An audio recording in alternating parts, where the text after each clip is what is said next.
Hello, it's a pleasure to join in this year's edition of the Boswell Book Festival, even though it is atomized and virtual and not in person. I'm Gordon Turnbull, General Editor of the Yale Boswell Editions here at Yale University in New Haven, Connecticut, where Boswell's papers repose in the maximum security climate-controlled depths of the Beinecke Library. It's a pleasure to join you, even though we are disembodied. Thank you for coming. And here are a few more thoughts on our man, James Boswell, who has inspired not just this festival for the past decade and more, but the genres that the festival commemorates, biography and memoir, two of the most vital literary genres that we have, and which will endure when others don't, thanks very largely to Boswell's pioneering work in them. Imagine that we're standing looking at the reverse of the monumental bronze quill in the graveyard, looking at the inscribed words that run up and down the spine of that quill, which is the sentence. It starts with, "I went to Love's to try to recover some money. I drank tea at Davis's in Russell Street, and about 7 came in the great Mr. Samuel Johnson, whom I have so long wished to see." Okay, so it starts with Mr. Love and ends with "who I have so long to see." So we're standing looking at that inscription, Gordon, and who was, can you just fill in a bit, who was, for example, Mr. Love? And then, of course, then we need to go on. The second question would be, how does this differ from the much, much longer description in the life of Johnson? So I don't know how much you want to talk about the first recording of it before going on to the much longer description in the life all those years later. The hand that held the quill, here commemorated now in the Auchinleck graveyard, is a hand that changed the course of writing, the hand that basically brought modern biography as we know it into being. And it began with a seemingly innocuous diary entry made on the 16th of May, 1763 by a young Scot on his travels, James Boswell. He first of all went to visit a Scottish acquaintance, James Love, an actor and theatre manager he'd known from Edinburgh. Boswell was quite passionate about the theatre. It had a big impact on him in his late adolescence. And he looked up Mr. Love, who owed him some money. After that, he went by invitation to drink tea at the home of another actor, an Englishman, Thomas Davies, who also owned a bookshop. He was a great friend of Samuel Johnson. Davies had initially invited Boswell to meet Johnson on Christmas Day, but unfortunately Johnson had gone off to Oxford and Boswell missed the moment. Boswell had been reading Johnson's writings with admiration and awe from his youth and longed to meet him. But by this point, May, 5 months after that Christmas missed opportunity, he'd almost given up hope. But suddenly Johnson unexpectedly walked in. Boswell was caught a little bit on the hop, but he went home that night and wrote down a brief and hurried diary entry. "I drank tea at Davies's in Russell Street." It's number 8 Russell Street, Covent Garden. It's commemorated with a sign there now. "And about 7 came in the great Mr. Samuel Johnson, whom I have so long wished to see. Mr. Davies introduced me to him. As I knew his mortal antipathy at the Scotch, I cried to Davies, 'Don't tell him where I come from.' However, he said, 'From Scotland.' 'Mr. Johnson,' said I, 'indeed I come from Scotland, but I cannot help it.' 'Sir,' replied he, 'that is what I find a great many of your countrymen cannot help.'" Boswell then goes on with a brief description of Johnson as a very big man with various physical ailments and troubles. 20 or so years later, Boswell came with the hand that holds the quill, commemorated here in the graveyard, to turn that moment, that fleeting moment that his diary entry caught, into a fully blossomed biographical reminiscence. He piles in details in the life entry that he could not have fully appreciated at the time. Most importantly, he quotes Tom Davies as having perceived Johnson through the glass door in the room in which we were sitting, advancing towards us.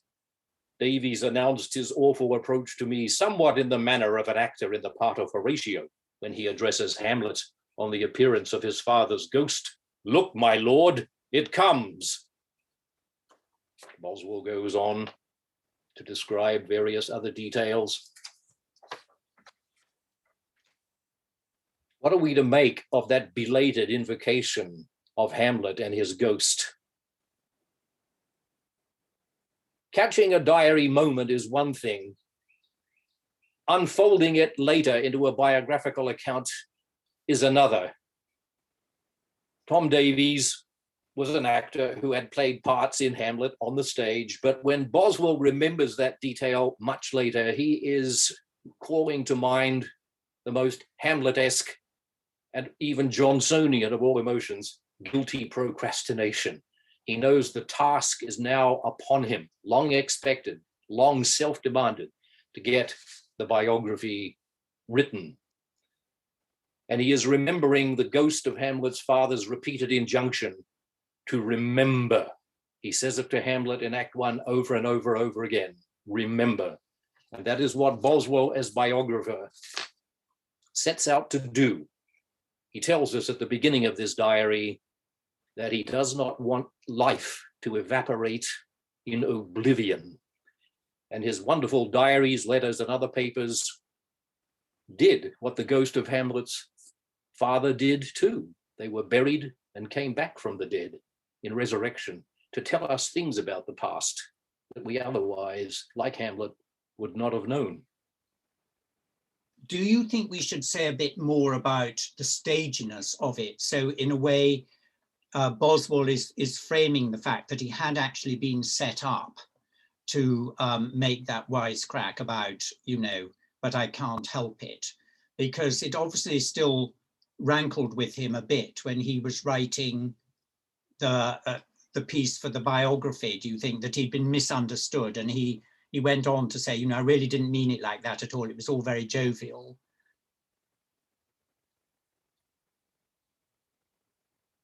Johnson's wisecrack about that, sir, is what I find a great many of your countrymen cannot help, is a little dig at the reputation Scots had at that time for coming south to London as place seekers, especially during the prime ministership brief and embattled of the Scottish-born John Stuart, the third Earl of Bute. It was a situation which really quite vicious opportunists like John Wilkes and Charles Churchill were exploiting for polemical purposes in their paper, The North Briton. Johnson meant it as a little dig, but was also being slightly playful. This moment has been much understood. It has been taken to mean something like a cultural cringe on Boswell's part. No, it was nothing of the kind. He cried to Davies. He said it out loud, "Don't tell him where I come from," meaning it's a sort of jest, but it was misunderstood even in Boswell's own time. And by the time he came to write the life of Johnson, he explained it a little more fully. "From Scotland," cried Davies roguishly. "Mr. Johnson," said I do indeed come from Scotland, but I cannot help it." Boswell goes on to explain, "I am willing to flatter myself that I meant this as a light pleasantry, to soothe and conciliate him, and not as an humiliating abasement at the expense of my country." But however that might be, the speech was somewhat unlucky. For with that quickness of wit for which he was so remarkable, he seized the expression "come from Scotland," which I used in the sense of being of that country, and as if I had said that I had come away from it, or left it, he retorted. That, sir, I find is what a very great many of your countrymen cannot help. They were both being playful. And Boswell, we sense, is rather grateful to have the opportunity more than 20 years later to explain the situation fully. Even so, it has to be complained, the moment is still often misheard and misread. The conversation didn't go that smoothly, did it, in Mr. Davies's bookshop to start with? I mean, Johnson slapped down Boswell occasionally, particularly with a remark about David Garrick, didn't he?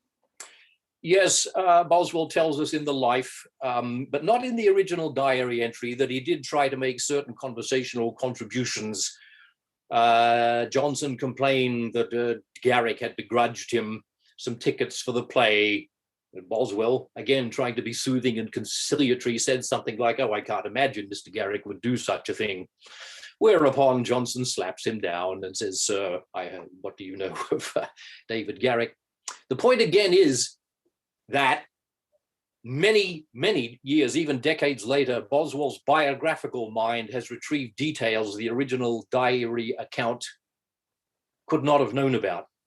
He did not, at the time of the diary entry, know the full significance of the great actor-manager and former school pupil of Johnson's, David Garrick. He did not know the full significance of Garrick in Johnson's life.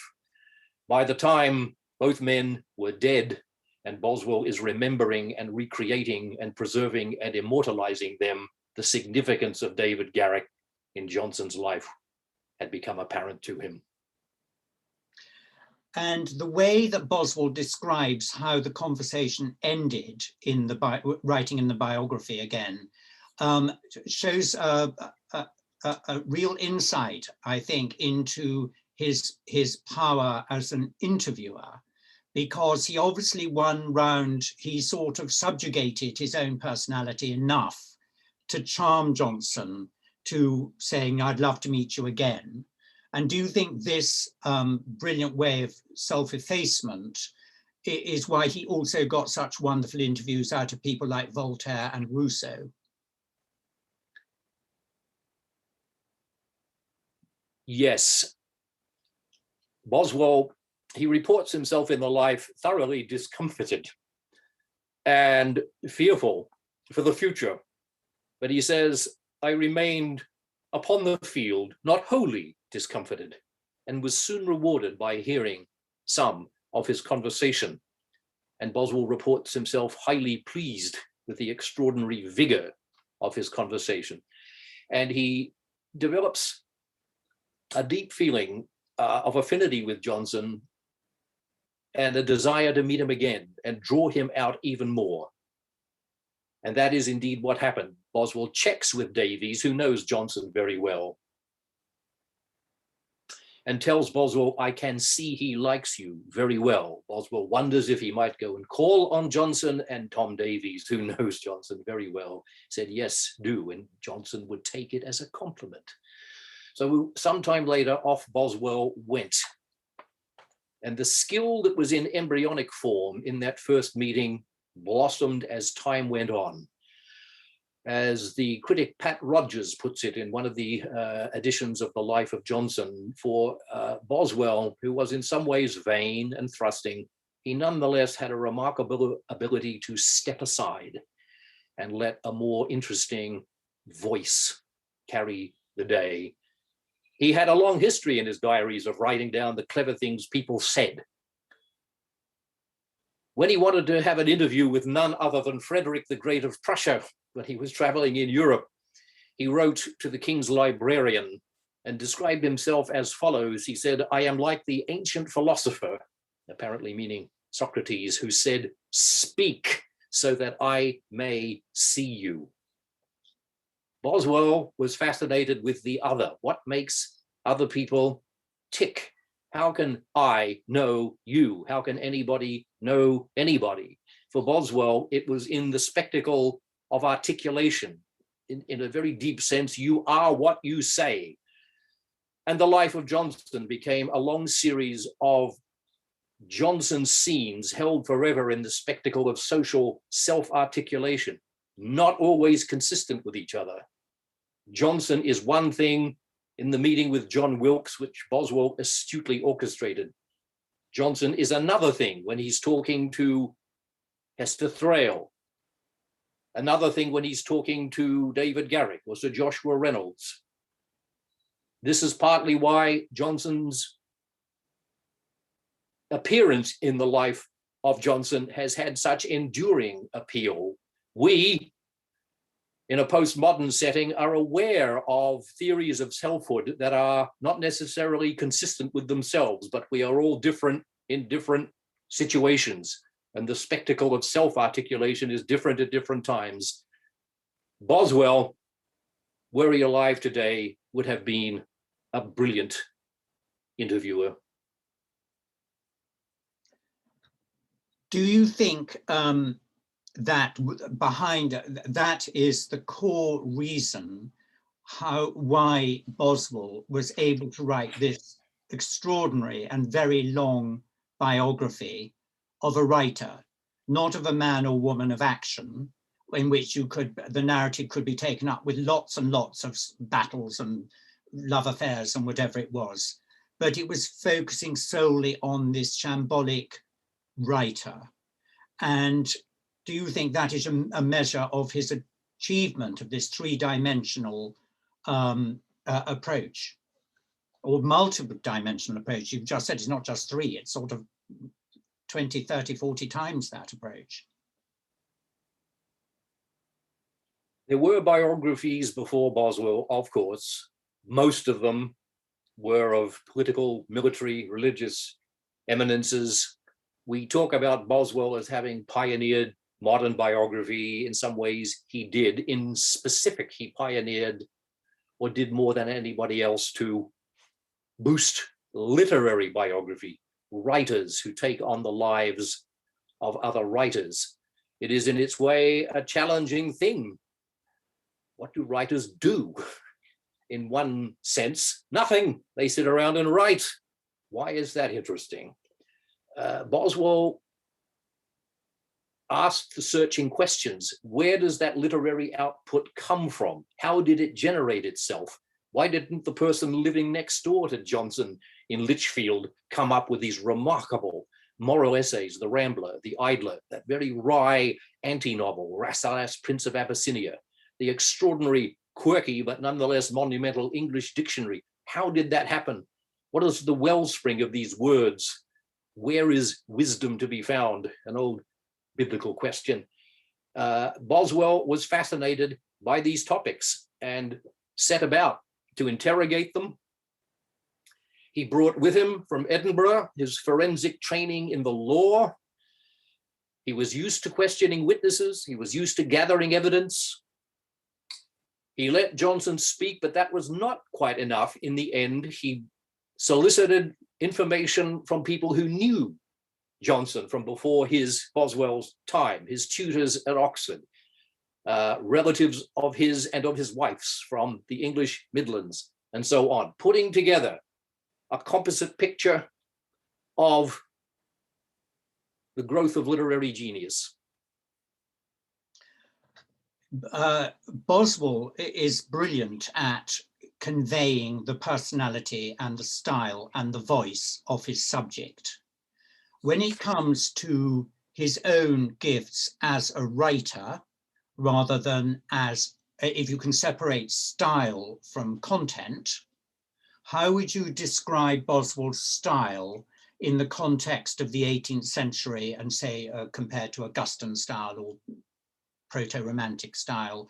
Can you define Boswell as a stylist? Boswell's diary style has a demotic fluency that's deceptive in its seeming simplicity. Try and do it. It's not as easy as it looks. He takes the experience of the day, the diurnal, which gives us the word journal, and day gives us the word diary, and condenses it into interesting prose paragraphs that somehow catch the rhythms and the depths of experience in a demotic fluency, in readable form.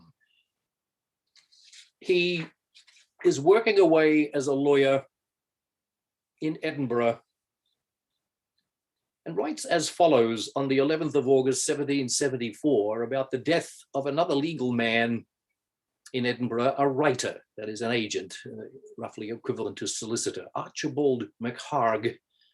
And Boswell writes, "Death makes as little impression upon the minds of those who are occupied in the profession of the law as it does in an army. The survivors are busy and share in the employment of the deceased. Archibald MacHarg, writer, died this session. And though he had a great deal of business, he was never missed. His death was only occasionally mentioned as an apology for delay in giving a paper, a legal memorial. The succession of business is so quick that there is not time to perceive a blank." Blank, that's not just any old image. It takes us back through the earlier sentences about paper and the blizzards of paper that fly around in a legal professional context, and how one little piece of paper, Archibald MacHarg, is almost of no importance once it's gone. There is packed into that paragraph the deepest Boswellian impulses not to let things evaporate in oblivion, most of all, not human lives. And above all, what Boswell wants to do is capture them on paper. The image of the blank comes up very often when he misses people who have departed this life. His great friend of the 90s, Sir Joshua Reynolds, about his loss, Boswell wrote to his banker and friend back in Edinburgh, Sir William Forbes, "The blank which the departure of Sir Joshua Reynolds has made is great indeed, and no man feels it more than I do." In Reynolds's case, the great artist, the blank is all those blank canvases which will never be filled again by Reynolds's pen. About the death of the great Dr. Johnson, he quotes in the life a friend of his, unnamed, who said, "He has made a chasm, the biggest blank of all, which not only nothing can fill up, but which nothing has a tendency to fill up." Boswell is deft and delicate with his seemingly simple images. And that image of a blank, which is almost an image of nothing, becomes very potent in his writing. The writing itself, commemorating a life that has been lost, is precisely what fills up the blank.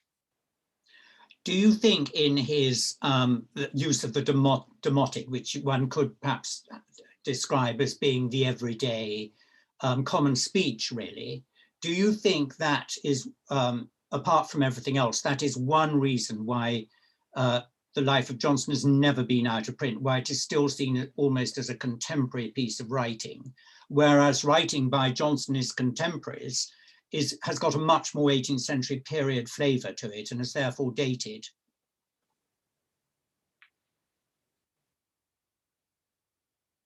Boswell was both a writer of the 18th century and of the 20th.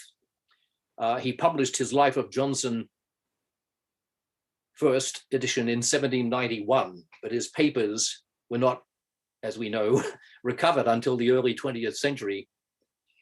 And his now best-selling London Journal of 1762-3, the one that the hand holding the quill, now commemorated in the churchyard, wrote, did not appear in print until 1950, and when it did, it became a runaway worldwide bestseller. And it made Boswell one of the great 20th century writers. Yes, there is something about the fluency and demotic nature of Boswell's prose that makes it transcend periods.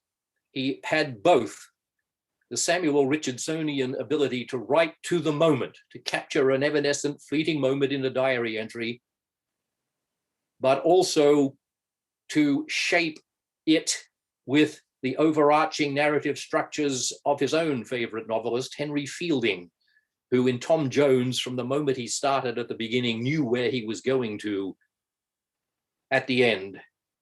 Boswell deftly cherry-picked the finest literary tendencies of the prose of his period, and wrote, as has been said of Shakespeare, not for an age, but for all time. To return now to 1763 and that initially rather awkward meeting with Dr. Johnson, just a few months later, Boswell left for the continent. And by then it became quite obvious his friendship with Johnson had already become extremely close. Yes, Johnson was on Boswell's mind as he traveled through Europe. And it was in that period, we don't quite know precisely when the intention to write the biography fully formed, but it certainly blossomed during that European tour, when Boswell met many people, many great figures, Voltaire, Rousseau, Belle de Zoylen, far and away the most interesting and intelligent woman Boswell met in his travels, later famous as the novelist Madame de Charrière. Every step of the way, he met the Abbé Jerusalem, he met General Paoli in Corsica and wrote a book about him. It came out in 1768. Every step of the way, Boswell was comparing greatnesses. How do they match up with each other? Where does human solidity and accomplishment come from? And all this while his mind is churning on Boswell's own take on Johnson and how he would frame it and fashion it in a biographical form later. There are moments of his self-record in Europe when you can see him developing as a young man in his own right, growing more confident in his own personality and in his own written voice. He is first of all dazzled by Frederick the Great of Prussia.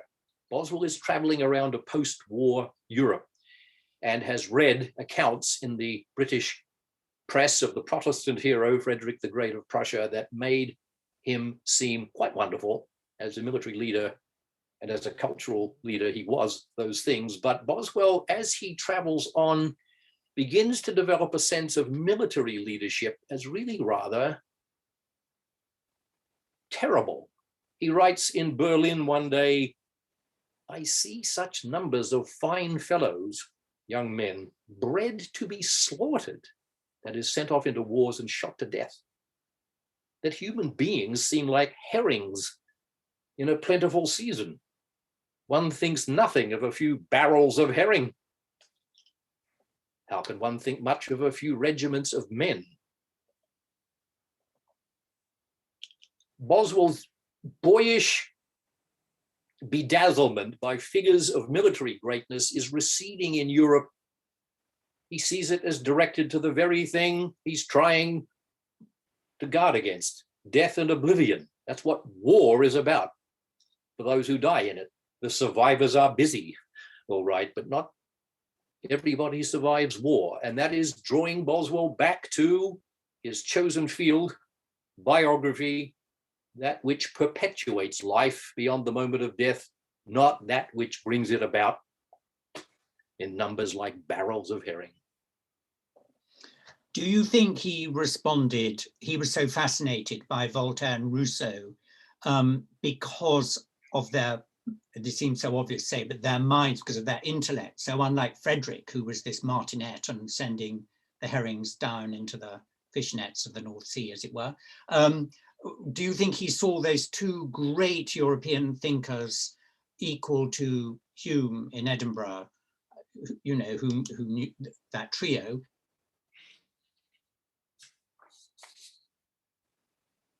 As he traveled through Europe,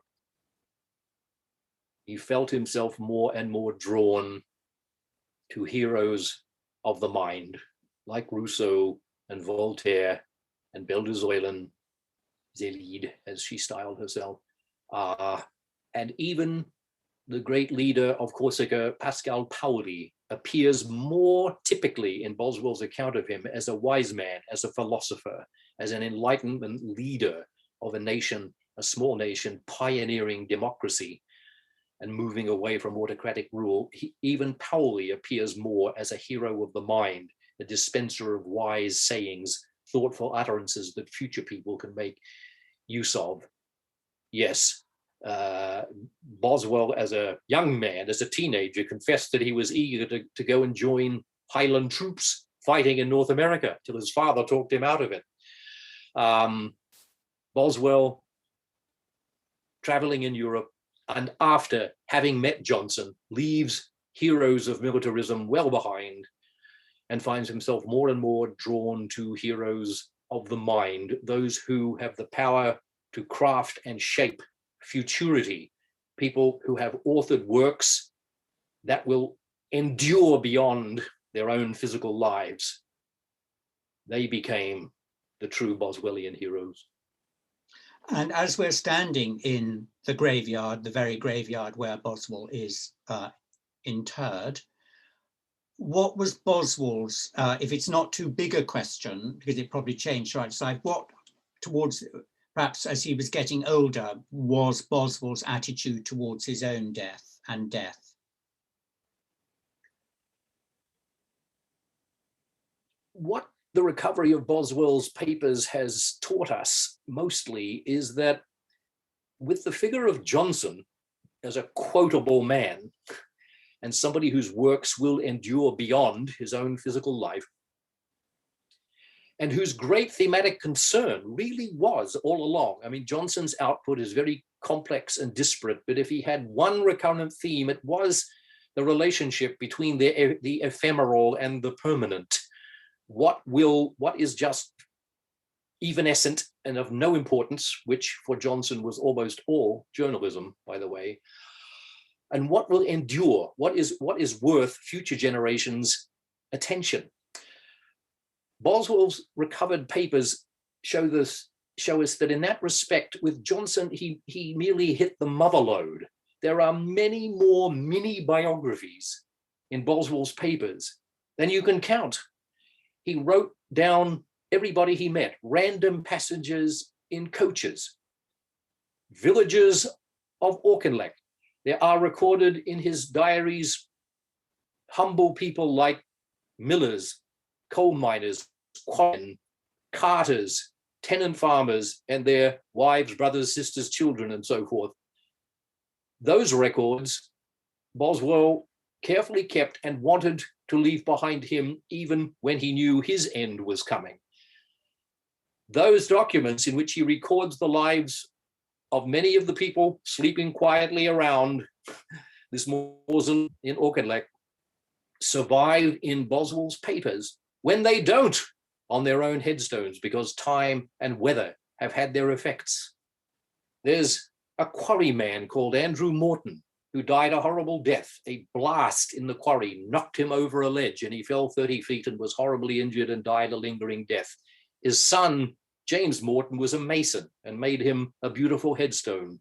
Time and weather have had their effects on that, but the names live on in Boswell's records of these things. As Shakespeare said, not marble nor the gilded monuments of princes shall outlive my rhyme. In a curious way, paper and ink have proved more durable. Boswell wanted to defeat the forces of oblivion, wanted to stave off mortality in the only way he could think of doing. And biography became his element, his habitus for doing it. Not just in things like the life of Johnson and the earlier trial balloon for it, the tour to the Hebrides, but also in his diaries and letters where he jotted down people who otherwise would have been swept away by the forces of time and oblivion. He turned more often than not to biography for his own reading pleasure. In this, he very much shared the opinion of Johnson. It's often been wondered why these two very dissimilar men were drawn to each other. They were very different, but there were areas of overlap and affinity. Johnson wrote a very famous Rambler essay, number 60, in which he basically extols the benefits and virtues of biography over all other forms of reading. Those parallel circumstances and kindred images to which we readily conform our minds are, above all other writings, to be found in narratives of the lives of particular persons, and therefore No species of writing seems more worthy of cultivation than biography, since none can be more delightful or more useful. None can more certainly enchain the heart by irresistible interest or more widely diffuse instruction to every diversity of condition. Nobody on earth has ever written in quite the way Dr. Johnson has. Now, Boswell, for his part, shared that sentiment and endorsed it, but took it in his own direction. When he came to write his own series of essays as the hypochondriac, in its 18th century sense, meaning a melancholy man, a depressive, which Boswell often was, he wrote several times on the topic of hypochondria or depression itself. And that led him to confess to his readers in the London magazine, where he published his hypochondriac papers, as follows: when in a state of horrible depression, as the globe itself now is in conditions of pandemic, when we have been thrown back upon ourselves and our own internal resources that are getting tested in ways they never have been tested before. In states of depression and solitude like those, Boswell says, I have generally found that the reading of lives do me most good by withdrawing my attention from myself to others and entertaining me in the most satisfactory manner with real incidents in the varied course of human existence. I look upon the Biographica Britannica, that's a collection of biographies of his own name, with that kind of grateful regard with which one who has been recovered from painful indisposition by their medicinal springs beholds Bath, Bristol, or Tunbridge. That is a quite striking sentiment. Boswell quite literally sees the reading of biography as medicinal, or as we would say now, therapeutic. In an 18th century medical sense, purgative. They were always purging themselves. And why?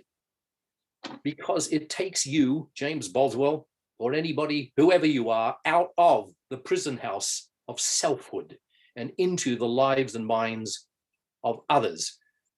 Boswell's teacher at the University of Glasgow for a period of time was Adam Smith. And before he became famous as the economist of The Wealth of Nations, he produced a very important earlier book, The Theory of Moral Sentiments, in which, for Adam Smith, the very glue that holds human civilization and society together is sympathy, sympathos, fellow feeling, a feeling that one has for the other. And in Boswell's account in his hypochondriac essay, this is fully formed. And it is taking yourself out of yourself into the life and mind of another. That is the best form of literary therapeutic rescue. Do you think Boswell feared death? Boswell feared death very much. It led into some extraordinary situations. Two of the best known are his interview recorded in his diaries with the philosopher David Hume, as we know, a religious skeptic. Boswell would use the word infidel about him, meaning atheistic.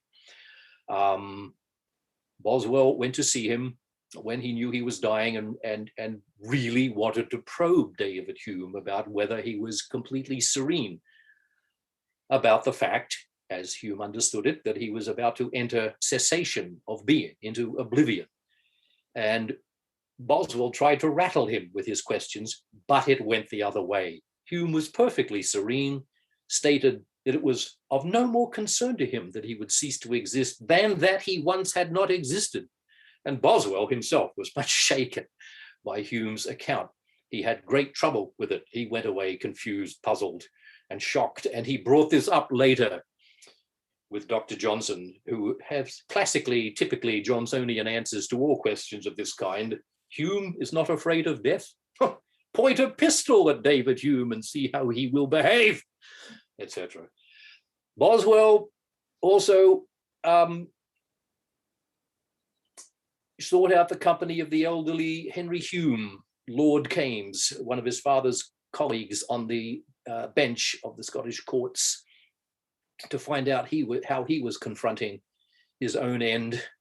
That was a trickier situation. Some of the more unsavory aspects of Boswell's quest to understand what death was led him into a compulsive and excited attendance at public hangings.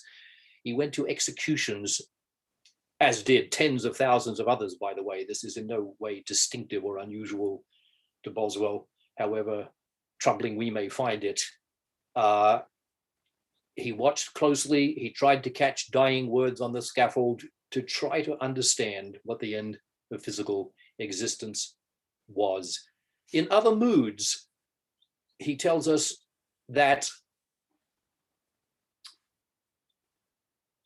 for example, when he witnessed the funeral of one of the Auchinleck people, Effie Rule, Euphemia, Effie Rule, he saw the funeral procession go into the Auchinleck graveyard, and at that moment, Boswell looks at the aisle, the very mausoleum, and thinks of it. He knows at that moment, that is my long home, he says, quoting the book of Ecclesiastes. And at that moment, he felt no fear. And I think the reason for that is by that point in his life, in the 1780s, Boswell knew that he was on the way to achieving a literary immortality and had conferred immortality on hundreds of other people, including Effie Rule, about whom we would have known nothing had Boswell not chosen to write her funeral down in his diaries. Can I ask you just obviously briefly, what were his feelings for Auchinleck, just both the house and the community? Did he see that as his taproot, even though he hadn't been born there, he'd been born in Edinburgh? Was he very visceral, or, and yet we know he didn't live there all the time by any means? Was he coloured by his father's long domination of it? What were his just feelings about that patch of Ayrshire that was his? Home for Boswell is a complicated question. He was a city boy, born and raised in Edinburgh, and early on conceived a passionate fondness for the city of London, which was booming. It was the great European metropolis of its time. This was not necessarily unusual. There was a whole generation of Scots post-Culloden, really, who were finally accepting the fact that Scotland's status as an independent nation was not what it had been.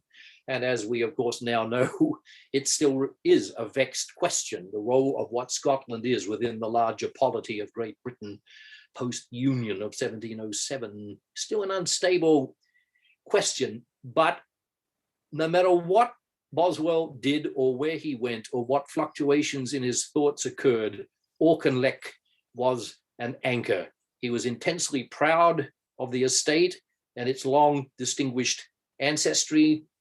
As we know, the male line of the original Auchinleck died out.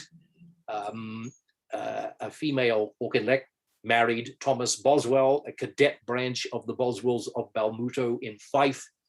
James IV of Scotland, eager to spread his power across various regions of the Scottish nation, awarded certain estates to people who were loyal to him and friends of his. One of them was Thomas Boswell, who eventually lost his life fighting, as so many young Scottish men did, like barrels of herring, fighting with his king at Flodden Field. Boswell was proud of that ancestry, and despite his fluctuating feelings about his Scottish origins, about his passionate longing for London, Auchinleck anchored him. No matter what else he became or did not achieve in life, he was the laird of Auchinleck, and he was fond of his tenants. They were fond of him. Even when he lived in London, he required written reports in very great detail from his overseers, first of all, James Bruce, and second of all, Andrew Gibb. Andrew Gibb and many members of his family are to be seen sleeping quietly here in this churchyard, Auchinleck remained his anchor, and he was never anything but deeply proud of it. I was going to quickly ask, do you think the calm he felt because he knew he was going to achieve immortality through writing overrode any Christian feeling that might have also consoled him at the thought of death? His Christian feelings never deserted him. He led a very wayward life, as we know. One of the keys to Boswell's existence is the boyhood agony he suffered. He writes about this at great length in an Ébauche de ma vie, a sketch of my life that he wrote to introduce himself to Rousseau in the village of Moutier in Switzerland in 1764. The pain that the Knoxian Calvinist Presbyterian version of the Christian religion caused him as a boy.